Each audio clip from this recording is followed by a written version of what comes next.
ఒకవేళ నువ్వు దరిద్రంతో బాధపడి నువ్వు అనుకున్నది ఏదీ కలిసి రావట్లేదు, చాలా బాధలో ఉన్నానని నువ్వు అనుకుంటే నీకు ఒక మార్గం దొరకాలి అంటే నువ్వు తైలాన్ని ఒంటికి రాసుకోవాలి. లక్ష్మి ఏది పట్టి ఉందో అది వదిలి లక్ష్మి పట్టుకోవాలి.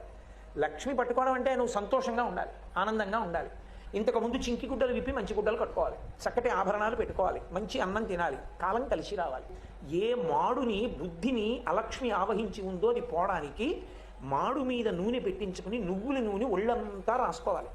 ఒళ్ళంతా నువ్వుల నూనె రాసుకుని తలస్నానం చేయాలి. ఇప్పుడు తెల్లవారుజామున ఒక జాము వేళ ఉండగా అలా దీపావళి పండగ నాడు స్నానం చేసి దీపం ఎవరు పెడతారో అలాంటి వాళ్ళందరికీ కూడా ఒకటి పాప పరిహారము, గంగా స్నానం చేశాడు అని ఫలితం వేసేస్తారు.